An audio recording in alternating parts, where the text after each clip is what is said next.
дараагийн мэдээлэл. За сар шинэ өдрүүдэд цасаар шуурч цагаар хүнсэрхсэнтэй холбоотойгоор олон зам даваа хаагдсан.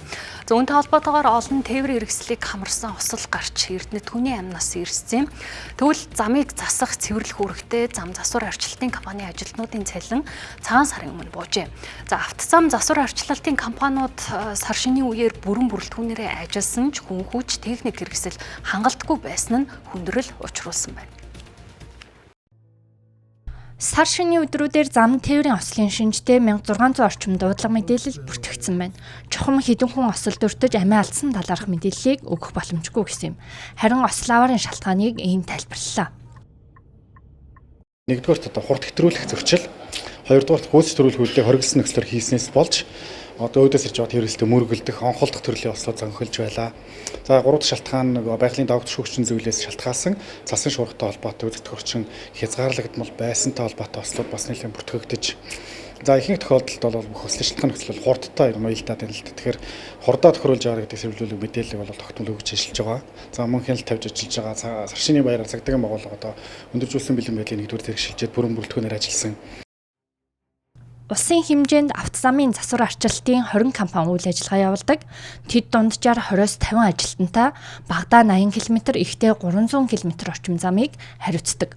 Өнгөрсөн 2024 онд эдгээр компанийг нэгтгэж төрийн өмчит хувьцаат компани болгосон нь үр дүнгүй байж цалин хугацаанд буухгүй байх олон хүн ажилласаа гарах шалтгаан болжээ. Цагаан сарын өмнө хүмүүсийн цалин тавьсан байгаа наач бит түүний өдөр тавигдав. Энэ цалин мөнгө хоцорж орсон нь одоо засвар үйлчилгээ хийхэд энэ төр яаж хэрэг нөлөөлөв? Ер нь нөлөөлөхгүй яг одоо маач нөгөө техник парк шинжилэлт хийгдэг бас 10 жил болж байгаа. Хуучин техникүүд ер нь нэвтрэл хэмжлэх гардаг.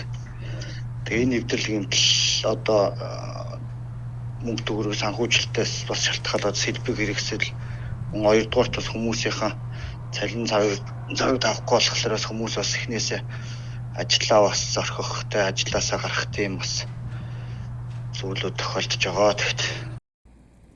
Автозамын засвар арчилтын салбарын 2025 оны шаардлагатай төсөв 115 тэрбум төгрөг байсан бол үүнээс 56 тэрбумыг баталсан. Харин гүйцэтгэлд 29 тэрбум орчим төгрөг олгожээ.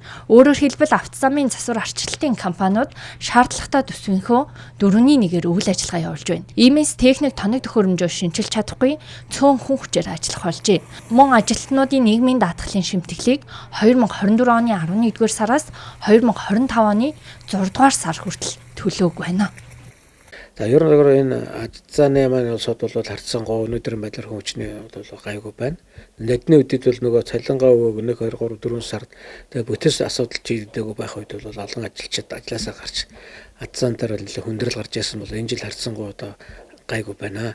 Тэгээ техникийн хувьд бол хүндрэл бий. Олон жишээлбэл энэ азан компаниуд чинь Монгол улсын засгийн газар Монголын төрөөс одоо санхүүжилт үйлдэж байгаа биш байдаг шүү дээ. Энэ тусгаалan одоо техникийн чиглэлээр хөрөнгө оруулалт хийгдээд томоохон хэмжээний одоо техникийн шинжилт хийгдсэн асуудал байхгүй.